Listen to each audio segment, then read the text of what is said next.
శ్రీమాత్రే నమః. ఓం శ్రీ గురుభ్యో నమః. నమస్కారండి. నేను మీ రామకృష్ణ హాన్, ఆస్ట్రో న్యూమరాలజిస్ట్ని. అందరూ ఎలా ఉన్నారు? ఇక నుండి నేను చెప్తున్నటువంటి రాసుల ఎదుగుదల ఆకాశాన్ని అంటబోతుంది. అంటే ఎన్నో రోజుల నుండి, ఎన్నో సంవత్సరాల నుండి కష్టపడుతూ ఆ కష్టానికి తగ్గ ప్రతిఫలం అందుకోలేకపోతూ నానా రకాలుగా ఇబ్బంది పడుతున్నటువంటి 4 రాసులకు అదృష్టం అనే పంట పండబోతుంది. అదృష్టం అనే పంట పండబోతుందండి. ఒక రైతు నా దగ్గరికి వచ్చినప్పుడు అతను ఏం చెప్పాడంటే, నేను నా పక్కనున్నవాడు పొలం వేసాము సార్, నేను వాడికంటే అనుభవస్తుని, నేను వాళ్ళ చేడుకి ఏదన్నా ప్రాబ్లం ఉంటే నేనే ఇది చేసుకో అది చేసుకో అని చెప్పేవాడిని. సలహాలు ఇచ్చినవాడు పక్కన ఉంటే సలహాలు తీసుకున్నవాడు బాగుపడుతున్నాడు. ఎకరానికి 30 బస్తాలు వాడు పండిస్తే ఎకరానికి 20 బస్తాలు నా దగ్గరకు వస్తున్నాయి. ఏంటి అసలు ప్రాబ్లం ఏంటి అని అతను నన్ను అడిగాడు. ఉంటుందండి, ఖచ్చితంగా ఉంటుంది. అంటే మనం ఆ వరి నాటును నాటినప్పుడు మనకు మిత్ర సంఖ్యలలో వరి నాటు చేయాలి. పంటను కోసేటప్పుడు కూడా ఆ అదృష్ట సంఖ్యలో కోయాలి. అప్పుడు అదృష్ట యోగం పడుతుందండి. రెండు నేను వెరీ వెరీ ఇంపార్టెంట్. మీరు ఎవరైనా రైతులు కనుక ఉంటే, అగ్రికల్చర్ చేసేటువంటి వారు ఎవరైనా కూడా ఉంటే, ఒకసారి నేను చెప్పినట్టు ట్రై చేయరాదండి. ఏమవుతుంది, ఇప్పుడు మీకు లక్కీ నెంబర్స్ ఇస్తాను. ఆ లక్కీ నెంబర్స్లో మీరు విత్తనాలు వేయండి. ఆ లక్కీ నెంబర్స్లో మీకు వీలు కాకపోతే ఒక 2-3 కాయలు పండ్లు తెంపుకొని కోసి వేయడం ఏదో ఒకటి చేసేయండి. పంట తీయండి. అక్కడ నుండి చూడండి లాభాలు, దిగుబడి ఎలా ఉంటుంది. మీరు మంచి టైంలో వేస్తే మీకు అన్ని అదృష్టాలే ఉంటాయండి. ఏ ఒక్క రైతు కూడా నష్టపోయే అవకాశాలే ఉండదు. కానీ దీన్ని సిల్లిగా కొట్టేసిన వాళ్ళు చాలా మంది ఉండొచ్చు. ఏదైనా కూడా ఒక్కసారి ట్రై చేస్తే తప్పే ఉంది. నష్టం ఏం పోతారు మీరు? నేను చెప్పిన టైంలో మీరు పంటను వేయడం వల్ల మీకు నష్టం ఏం జరుగుతుంది? మీరు అనుకున్న టైంలో ఒక 10 రోజుల వ్యవధిలోనే నేను టైమ్స్ సెట్ చేసి పెడతాను. ఆ టైంలో వేసి చూడండి. మంచిగా ఉంటే ప్రతి సంవత్సరం వేస్తూ ఉండండి. దేశాన్ని కాపాడేది ఎవరండి? రైతులే. మనం ఈరోజు భోజనం ఒక ముద్ద తింటున్నామంటే దానికి ప్రధానమైనటువంటి కారకులు ఎవరండి? రైతులే. ఆ రైతులు కనుక ఈరోజు మనం వ్యవసాయం చేయకపోతే మనం ఆకలితో పస్తులుండి చనిపోవాల్సిన పరిస్థితి ఏర్పడుతుంది. అలాంటి రైతులు నేను చెప్పినట్టుగా చేయండి, ట్రై చేయండి. ఒకసారి ట్రై చేయండి, లాభాల బాటలో పడతారు. ఒకరోజు శ్రీకృష్ణదేవరాయల దగ్గరికి 2 వ్యక్తులు వచ్చారు. ఒకతను ఒక 3 ఎకరాల భూమిని అమ్మేశాడు. ఒక అతనికి భూమిని అతను కొనుక్కున్నాడు. కొనుక్కున్నప్పుడు అతను వ్యవసాయం చేద్దామని నాగలతో దున్నుతుండగా దానిలో లంకె బిందెలు వెళ్ళాయి. అతను ఏం చేశాడంటే, అతను భూమి అమ్మాడు కదా, అతని భూమిలో ఉన్నది అంటే నేను ఓన్లీ భూమినే కొనుక్కున్నాను, ఆ లంకె బిందెలు అతనివే అని ఆ లంకె బిందెలు తీసుకుపోయి అతనికి ఇచ్చేయాలని ట్రై చేస్తాడు. అతను ఏమంటాడంటే, లేదు నీకు భూమితో పాటు లంకె బిందెలు కూడా అమ్మేశాను, అది నువ్వే తీసుకో, నాకు అవసరం లేదు, నాకు అవసరం లేదు.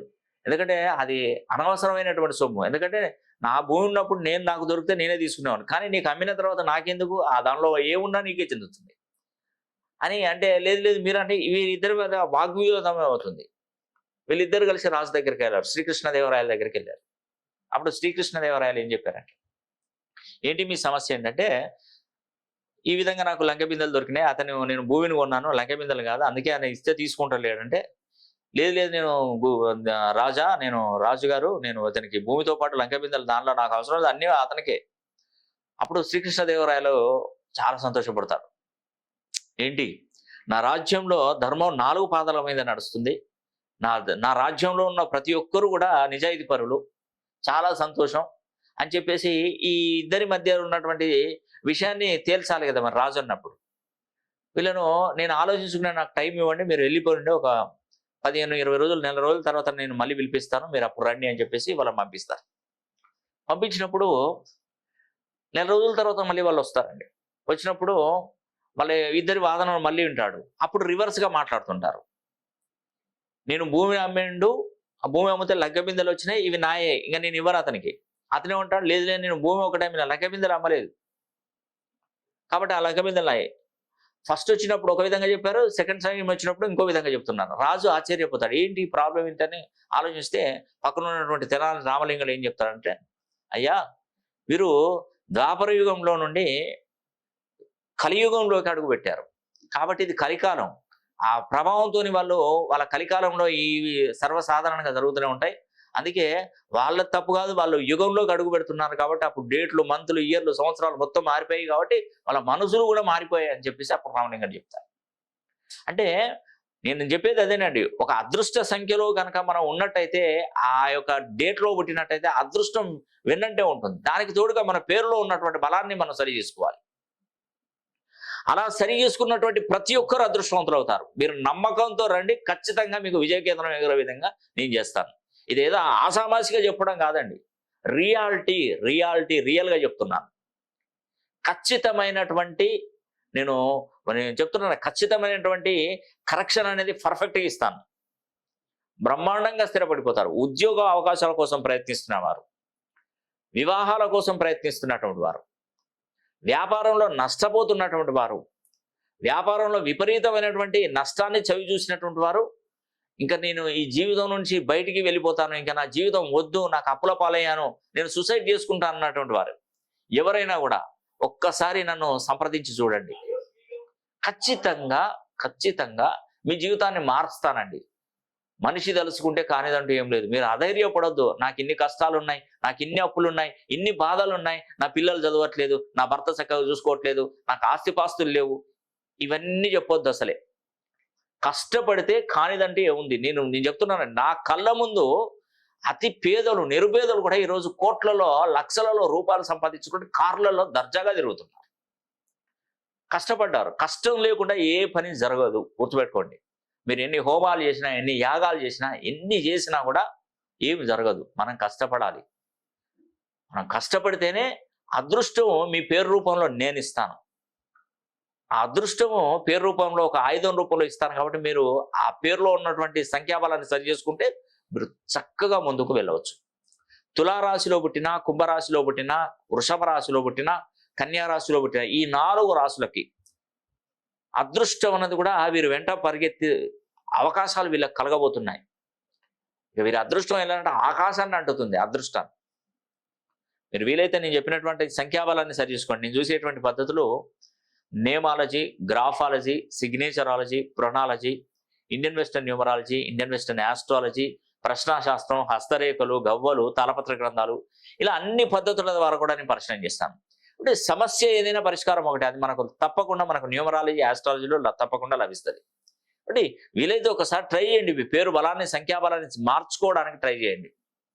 నేను ఇచ్చినటువంటి కోర్సుని ఆధార్ కార్డులో, పాన్ కార్డులో, పాస్పోర్ట్లో, సర్టిఫికెట్లో ఎక్కడ మార్చడం అవసరం లేదండి. ఒక నోట్బుక్ మీద రోజు ప్రాక్టీస్ చేస్తే చాలండి. ఇంకా మిమ్మల్ని అడ్డుకునే నాదుడే ఉండడు.